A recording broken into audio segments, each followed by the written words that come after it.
My world that I want to have a little pride in. My world, and it's not a place I have to hide in. Life's not worth a damn till you can say I am what I am. Good afternoon, pedals, and welcome to DubCity-fm. You're listening to LGBTQlife with myself, the presenter, as always, Mick FitzGerald. And today we're going to have a very special programme for you, but you're going to have to wait for a few secs to hear all about that. Listeners will recall last week I had Leah Moore on. Leah was telling us about a production that she has in this year's Scene+Heard Zeitgeist Festival. And I went to see Leah's production of Chris Brown Can Do No Wrong last Saturday evening. It's on at the it was on at the boys' school in Smock Alley, which is one of the smaller theatres, but I can tell you it was packed. Not only was it packed, when people were turning up at the box office, they were being told there's a waiting list. And I was standing beside one person who was quite disappointed, and they said, how long is the waiting list? And they said, well, there's 15 people ahead of you. I've never seen that in a Dublin theatre.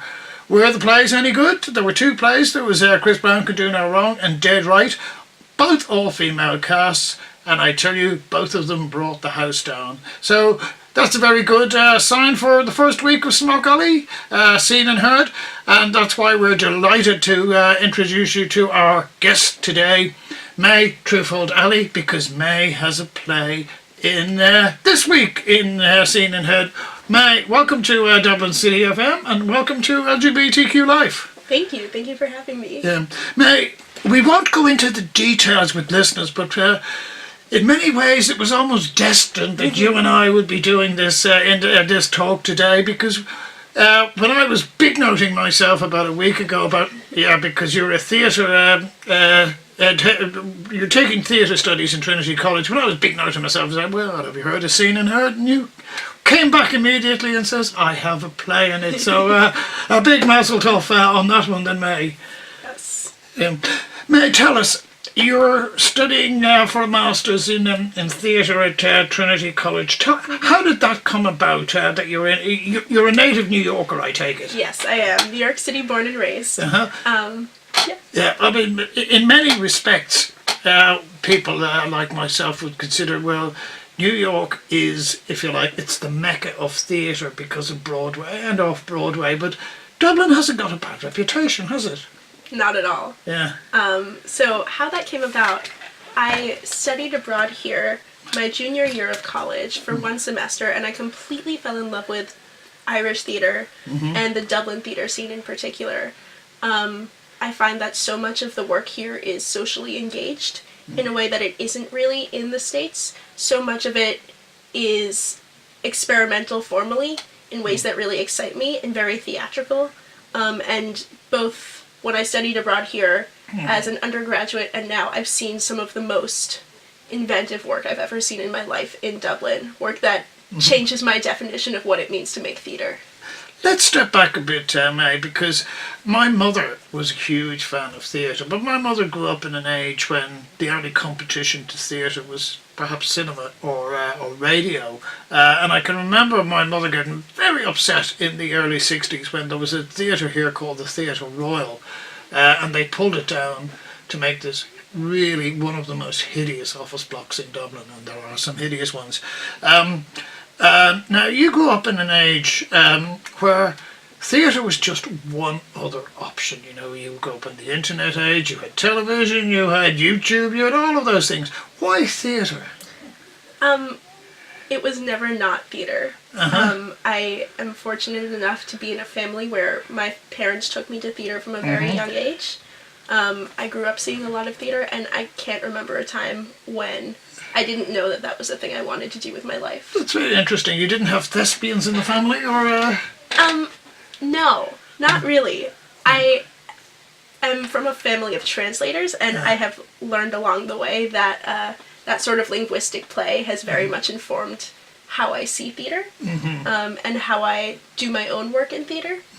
But no thespians. Yeah, again, and this is, I always like to start at the personal.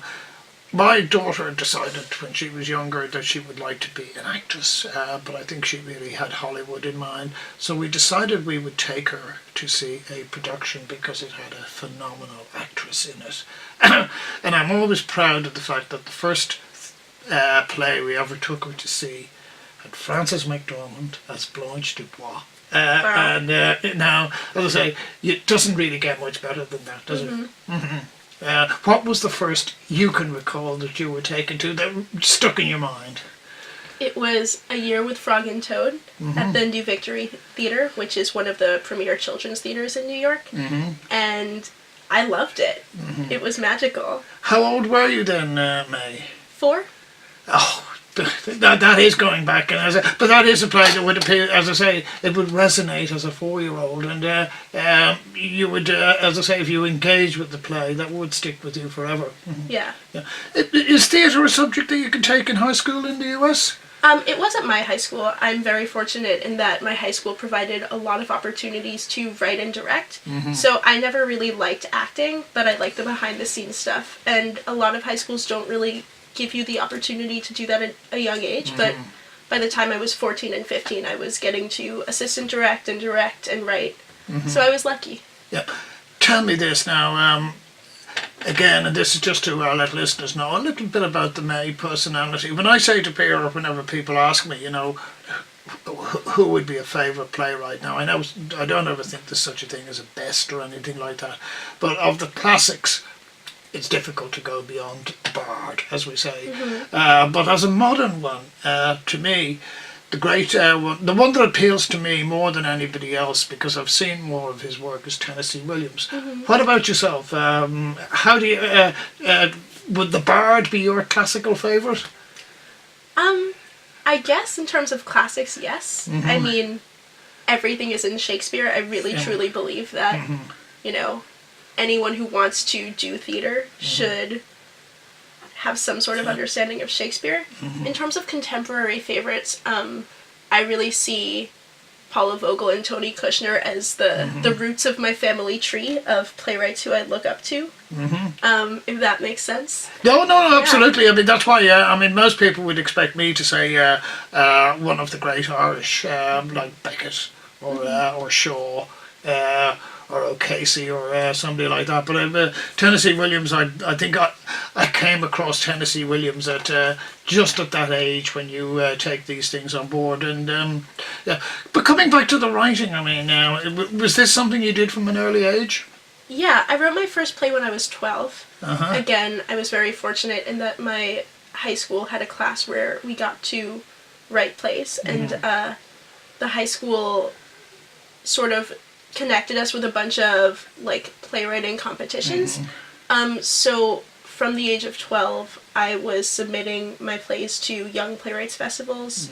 And so I had the opportunity from a young age to see my work produced. I saw my first full production of a play of mine at 14. That's pretty good, isn't it? And I've gotten the chance to work with professional actors and directors as a young, early teenager, so... Is that a common, shall we say, an approach in the US or even in New York? Because I cannot imagine too many people here getting that opportunity, because we've got a much, what I would call a much smaller theatre environment. Were you fortunate in that regard, or is that experience common? I was definitely fortunate. I was fortunate to go to a high school where they connected me with that kind of opportunity.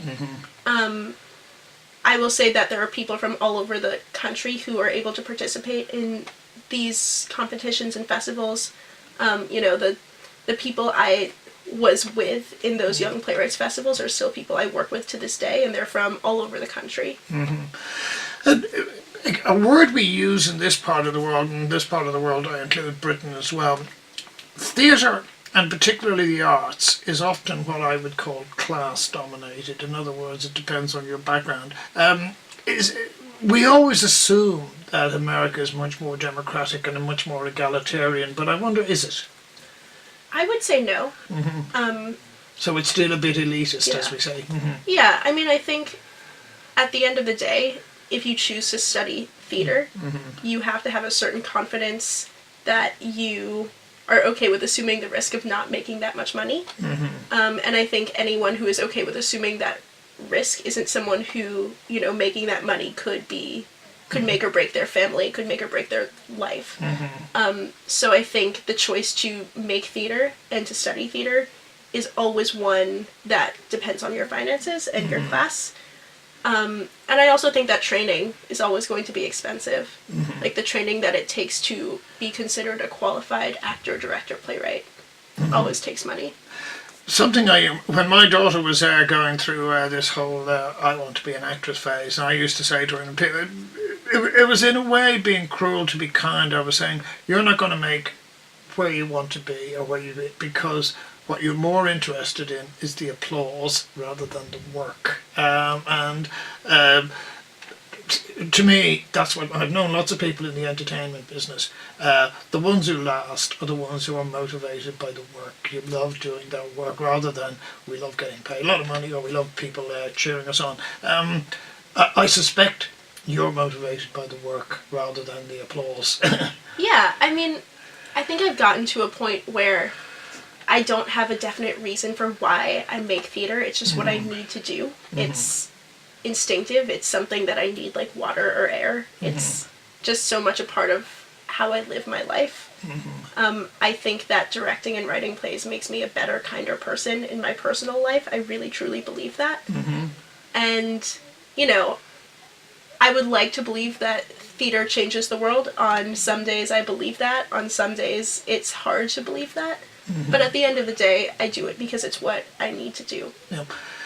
Again, and I don't quite know why, maybe this is being a bit stereotypical, but I often think that American critics are somewhat kinder than critics in this part of the world. Am I being a bit naive there, May? I make a point of not reading too many reviews, because I like to form my own opinions of plays. You know when you've done a good job, you've done a good performance.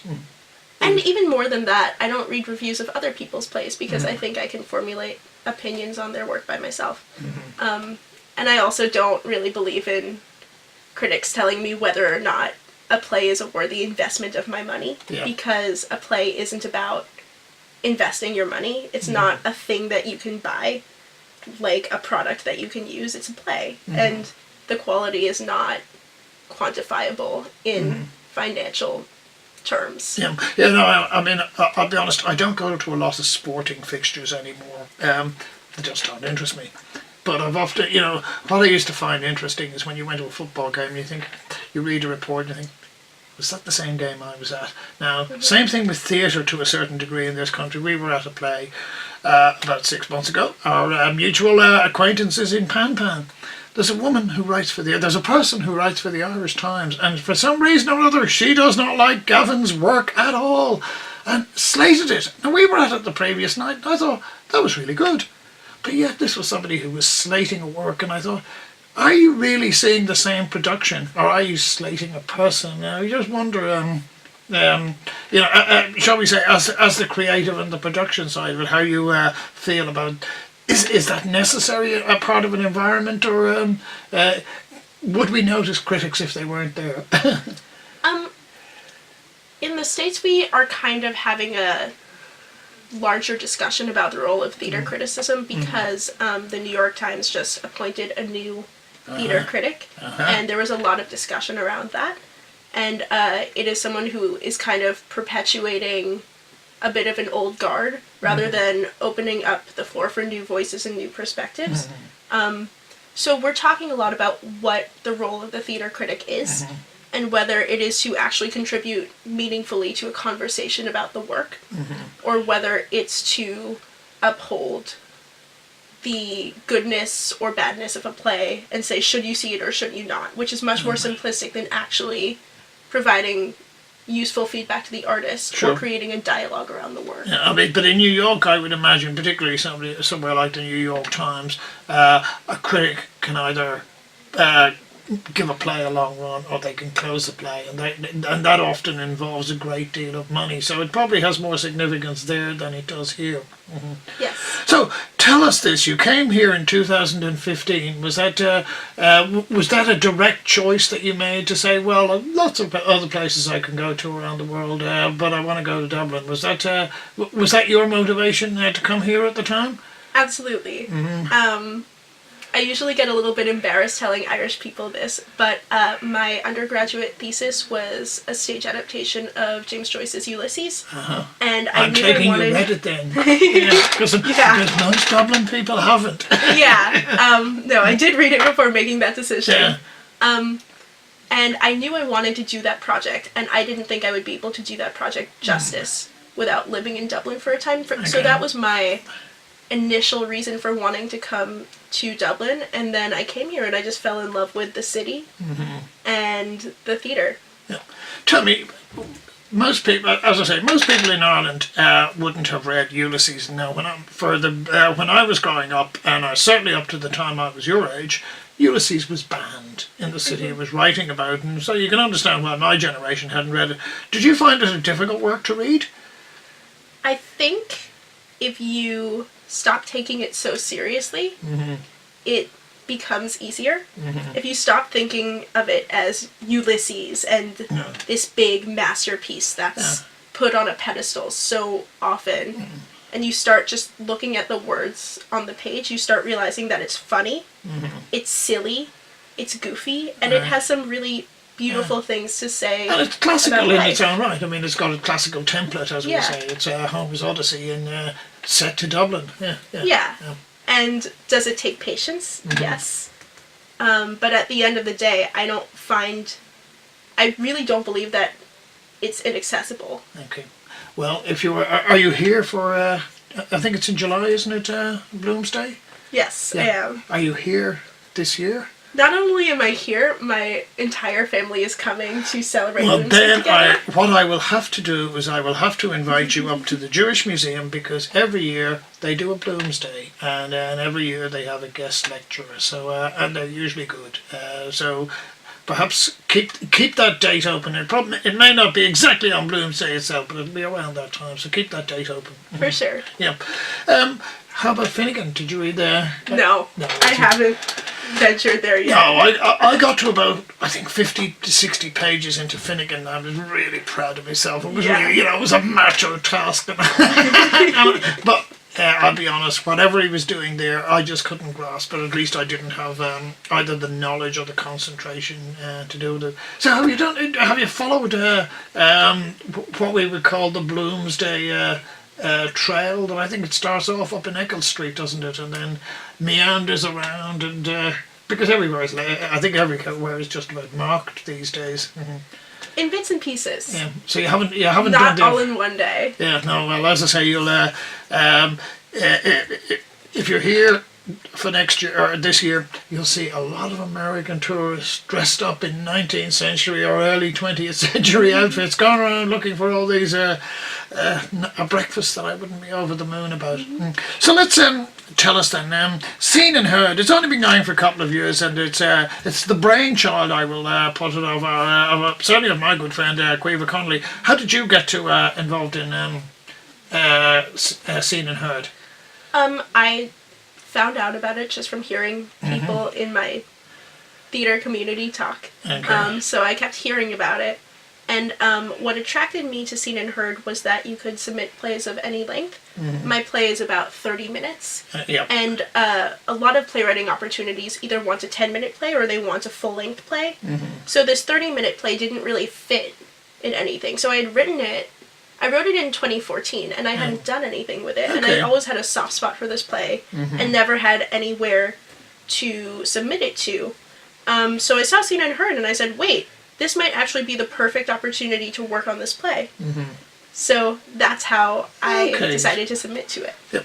And the other bit I want to let people know, so, excuse me, you're here on a George Mitchell scholarship, and now George Mitchell is a highly esteemed man in this part of the world, because at a time when there was a lot of disreputable things happening and an awful lot of disreputable people involved. George Mitchell came in here and he was what we would call a voice of sanity and an honest broker. So how did that come about, or how did you get to hear about the George Mitchell Scholarship? I gather it's got some relationship to the Northern Irish peace process, is that correct? Yes, so the goal of the George Mitchell Scholarship is to take future American leaders in various fields and to connect them with Ireland so that they have a real love and understanding of this culture, so that it will sort of ensure the future of Irish-American relations, such that you always have these people working in different fields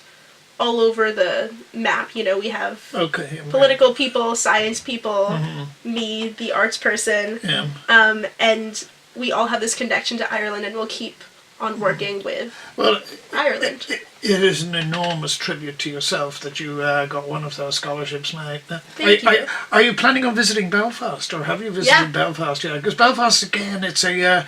I think you'll find Belfast interesting because Belfast is another culture of its own, and a proud culture, and something that most people down here don't know, and certainly don't appreciate. When I was growing up here, before they all started shooting each other in the mid-60s, when we were just about to get Summers of Love and Flower Power and all of that, Belfast was the hip town. Dublin was Peasantville by comparison. Belfast, all the hip people were coming out of Northern Ireland then, and that's why, to me, one of the great tragedies of what we euphemistically called the Troubles was pretty much until punk came along, the arts were they were pushed to the side in favour of politics. So when you go up there, we'd love to hear what your impressions are, because I think you'll enjoy it. Tell us now, the play itself, EscapeGoat. When I read this and I thought to myself, where do I know EscapeGoat from? And I thought, ultimately, I would go back to the story of Abraham and Isaac, and it possibly isn't to do with that, but then again it may be. So tell us, what you said you wrote it in 2014. What was the motivation for that? So or the inspiration is possibly a better term. I was listening to this podcast about the Galapagos Islands, and they were telling the story on the podcast, that's a true story, about one of the islands in the Galapagos where an invasive species of goat had pretty much decimated the local ecosystem, and the Galapagos tortoise, which was on that island, was dying out because the goats were eating all of the plants that they needed to survive. And so environmental scientists came up with this plan to get all of the goats to trick each other and betray each other, such that the goats were causing each other's deaths. And that's how they eliminated 100,000 goats from the island in about 9 years. So it's a bit like the Australians and the rabbits. Something like that. Yeah, they introduced myxomatosis to get rid of the rabbits, or they introduced the cane toads to get rid of something else. So yeah, I heard this podcast and I thought, this is so messed up and twisted and sick. I have to write about it, and then I wrote EscapeGoat. It's almost symbolic, really, isn't it? In that sense of the word, there are so many aspects. There are so many, as we say. Points in history we could direct to and say, isn't that a bit similar? How did you interpret the human dimension to that then, May? It's really important to me with this play that it appears that each species is doing what they think is best for the island. So it tells the story from the point of view of the tortoises, and then the scientists, and then the goats. And I really truly believe that everyone thought they were doing what was best. They were trying to save this island that they loved, and everyone ended up hurting other species without meaning to, without even realizing it. But yet, at the same time, the human species, we're pretty much getting them to, certainly as far as the goats are concerned, we're essentially setting them off against each other, almost like the old gladiatorial days. Are we not? And so, your cast in this, it's largely female, I gather. It's all female. All female. And the creative team is all female too. So the director, designers, producer, all women. Well, it's extraordinary because, as I say, the two plays I went to see on the weekend, all female again. I mean, a very encouraging time for not only for female writers and female performers, but for generally for people to as we say, recalibrate their view of theatre, is it not? Yes. And I will say that working in a rehearsal room with all female artists, there's just such a different energy. There's such a supportive energy in this rehearsal room, and it's so open. Everyone sort of brings their full selves to it. There's no divas. No divas, not at all. Not a prima donna in sight. So yeah, like, I just feel that it's been really, really good for this particular play. Yeah. And you're playing the main stage at Smock Alley. Now, the main stage at Smock Alley, it requires an energy to fill that stage. I mean, are you finding that a challenge? Or would it have worked in one of the smaller theatres which they've got there? Yeah, so we didn't know we were going to get the main stage. And we haven't really seen it in the main stage yet, so I'll keep you posted. Okay, well... The cast is setting up the stage as we speak, so I don't know what's happening. Okay, now we need to let people know the most important issue here, which is what we would call the Bums on Seats contest. The play opens tomorrow night. Yes. At Smock Alley. What time is it opening at? 6:30. So it's an early one. Yeah. And you're actually running for 2 nights, so you'll be running on the Tuesday and the Wednesday as well. Yeah, Tuesday and Wednesday, Smock Alley main space, 6:30 to 7:30. And is it too early to say whether it will get another run in other venues, or? It's too early to say that. Yeah. Well, look, as I say, what I've seen so far. I mean, I was at Scene+Heard last year, some great productions, but I'm unashamedly saying this year is looking as though it is going to be an upgrade on that. So we're looking forward to greatly seeing it, probably on Wednesday night. So Wonderful. Yeah. Are we about to run out of time, Aisling? I think we are. Unfortunately, that's about it for all today. Just to remind people, May Treuhaft Ali, her play EscapeGoat. It's on tomorrow evening, that's Tuesday, and Wednesday evening at 6:30 down there in Smock Alley. Get early, because from the experience, these are selling out, and it would be a shame to miss what is a very limited run of an innovative production. So May, it's been a delight to have you here today, and we hope that you'll keep us informed of other things you've got going on while you're in Ireland. Thank you for having me. Yeah. I want to say thank you to Aisling for doing, as always, a fabulous job on the mixing desk. And don't go anywhere, because JJ Clark will be coming up with Healthy Living, the man who never gets sick. Take it away. My world that I want to have a little pride in. My world, and it's not a place I have to hide in. Life's not worth a damn till you can say I am.